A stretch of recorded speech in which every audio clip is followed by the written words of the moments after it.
Vendredi 15 octobre de l'an 2021, vous êtes bien sur UCAD TV. Bienvenue dans l'actualité de la semaine. Voici les grandes lignes. Cérémonie de remise des arrêtés de nomination aux nouveaux doyens et vice-doyens. Ces nominations font suite aux élections décanales d'avril passé. Toutes les images dans un instant. Colloque scientifique international de l'Université de Kara à un peu plus de 48 heures du lancement. La présidente du comité d'organisation s'est prononcée sur le thème et les derniers réglages de cet événement. Vous l'entendrez dans cette édition. Une fois encore, bienvenue. Direction salle de conseil de la présidence où les nouveaux doyens et vice-doyens élus au terme des élections décanales des 22 et 23 avril 2021 viennent de franchir un nouveau cap. Ils ont reçu hier jeudi leurs arrêtés de nomination. Cette cérémonie a été présidée par M. Gbawa Soté, secrétaire général représentant le président de l'institution. Par ces arrêtés, le ministère de l'Enseignement supérieur et de la Recherche donne autorité aux nouveaux doyens et vice-doyens d'accéder à leur poste pour un mandat de 3 ans. Au titre de doyens, ils sont au total 5. Il s'agit notamment du Dr Bakpa Mimbouab, maître de conférence de la Faculté des Lettres et Sciences Humaines Flèche, du Dr Komla Alemao, maître de conférence agrégé de la Faculté du Droit et des Sciences Politiques FDSP, à la Faculté des Sciences économiques et de gestion FASEG. C'est le docteur Komla ADV, maître assistant, qui se chargera de conduire la nouvelle équipe. Pour le compte de la Faculté des Sciences et Techniques FAST, le docteur Sefoulaye Alfasika assumera cette lourde tâche. À la Faculté des Sciences de la Santé, la responsabilité des canals sera désormais assumée par professeur Abdoul Samadou Aboubakari. Pour le compte des vice-doyens, ils sont au total 6 à accompagner leurs doyens dans l'exercice de leurs fonctions, à raison de 2 vice-doyens pour la Faculté des Lettres et Sciences Humaines. Avec ces arrêtés, les doyens élus vont se préparer pour prendre service en novembre prochain, pour donner plus d'énergie pour redynamiser les services. Donc c'est de nouvelles équipes qui vont travailler pour relever de nouveaux défis. Ces arrêtés de nomination viennent confirmer les responsabilités assignées aux nouveaux dirigeants, bien avant bien sûr leur prise de fonction dans les jours à venir. Tout autre chose à présent, l'Institut supérieur des métiers de l'agriculture, ISMA, était en séminaire le 8 octobre dernier. Organisé à l'endroit des étudiants du dit institut, ce séminaire a porté sur le thème « Opportunités pour les étudiants avec la GIZ au Togo et en Allemagne ». Plus de détails dans cet élément signé Lydie Bandjabli, Fortuné Kouyao. Michel Porter a écrit un jour « L'innovation est la seule clé de la prospérité économique ». C'est dans cette logique que l'Université de Kara et la GIZ se sont unis par l'idée d'innover.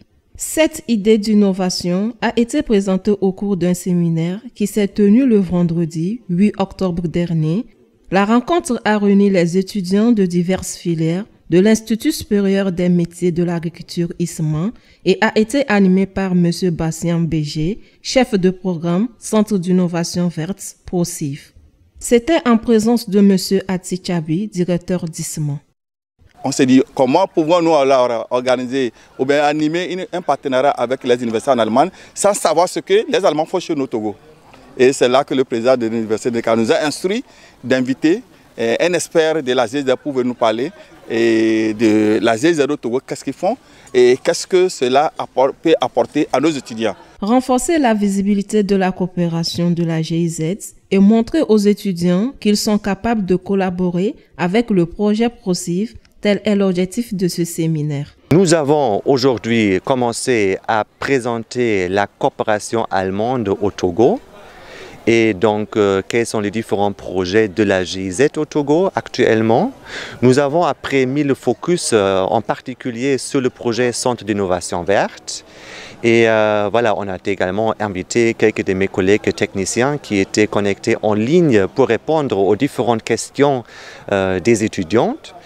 Et voilà, maintenant on va s'engager en une petite compétition, un petit jeu de rôle qui va maintenant motiver les étudiants à élaborer leur petit, je dirais, projet commercial qui peut en théorie qualifier pour un soutien de ProCIF. Au sortir de ces séminaires, les étudiants n'ont pas manqué de mots pour manifester leurs sentiments. Donc, ce séminaire a été vraiment intéressant, très riche. Nous avons appris beaucoup de choses. Nous avons connu plus la GIZ. Avant, nous entendions juste en parler, mais nous ne savions pas vraiment ce que ça faisait et les domaines d'intervention. Donc, ce séminaire nous a dit d'abord ce que c'est que la GIZ, l'objectif global et les différents projets qui s'y trouvent. Donc la GIZ nous accompagne dans le champ de transformation, si vraiment vise dans la transformation, ainsi que dans l'agriculture, dans la mécanisation, l'importation des intrants, la transformation, plus précisément du soja, de l'arachide, oui, et de l'anacarde. Vivement que cette collaboration entre l'Université de Kara et la GIZ puisse se pérenniser au grand bonheur des étudiants qui souhaitent de tout cœur s'y impliquer. Eh bien, c'est calé. L'Université de Kara tiendra du 18 au 22 octobre 2021 son 4e colloque scientifique international. Quel thème pour ce véritable rendez-vous du donner et de recevoir, et surtout, comment est-il organisé? Élément de réponse avec Mme Kwadete Napala, présidente du comité d'organisation. Le thème qui a été retenu pour ce 4e colloque est intitulé « Consommation locale et valorisation des savoirs endogènes. Quelle contribution des universités africaines pour renforcer la résilience des populations face aux crises planétaires ?» Comme vous pouvez l'imaginer, le choix du thème n'est pas le fait d'un hasard. Il s'inscrit dans le contexte difficile issu de la crise du Covid-19 qui a embrasé le monde depuis 2020. Et le thème qui a été retenu est une forme de réponse de l'Université de Kara à l'appel qui a été lancé donc par Madame le Premier ministre pour réfléchir ensemble avec les chercheurs des universités sœurs et partenaires sur les conditions pour parvenir à un changement systémique afin de renforcer véritablement la résilience des populations face à ces crises planétaires. Le colloque sera très riche en interventions. Nous avons au programme une conférence inaugurale qui nous sera donnée par le doyen honoraire de la faculté des sciences de l'homme et de la société de l'université de Lomé, le professeur Yaovi Akako. Et nous aurons aussi 6 conférences thématiques données par des professeurs de spécialités diverses. Je rappelle que c'est un colloque qui va se dérouler totalement en ligne. C'est une première à l'Université de Kara pour un colloque dont les participants s'élèvent à 798. Donc 798 participants pour un colloque totalement en ligne.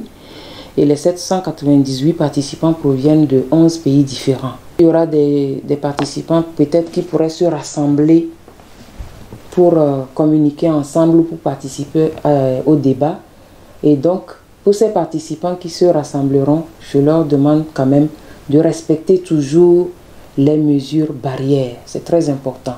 Sur ce, je souhaite un très bon colloque à toutes et à tous. Bon colloque à tous les participants. Pour finir, suivez ce communiqué de presse relatif au master professionnel. Le président de l'Université de Kara porte à la connaissance des titulaires de licence et des professionnels qu'il est ouvert à l'Université de Kara pour le compte de l'année académique 2021-2022 des masters professionnels suivants. Master professionnel en aménagement du territoire et développement régional. Master professionnel en planification du développement. Master professionnel international en eau et assainissement. Master professionnel en nutrition et sécurité alimentaire. Master professionnel en agrobusiness, management et marketing agricole. Master professionnel en aquaculture, pêche et transformation des produits halieutiques. Les dossiers des candidatures sont reçus à la direction des affaires académiques et de la scolarité DAS du lundi 4 octobre au vendredi 19 novembre 2021 de 7h à 12h et de 14h30 à 17h30, délai de rigueur. Les candidats retenus doivent s'adresser à la direction des affaires académiques et de la scolarité de l'Université de Kara pour les formalités d'inscription définitive. La date limite des inscriptions est fixée au vendredi 24 décembre 2021, délai de rigueur. Pour tout renseignement concernant, entre autres, la constitution des dossiers de candidature et les frais de formation, veuillez consulter le site web www.univ-kara.tg/offre-de-formation. Signé le président, professeur Komla Sanda. Fin de cette édition, je vous en rappelle le principal titre. Cérémonie de remise des arrêtés de nomination aux nouveaux doyens et vice-doyens. Ces nominations font suite aux élections décanales d'avril passé. Mesdames et messieurs, c'est la fin de cette édition. Excellent week-end à toutes et à tous. Bonsoir.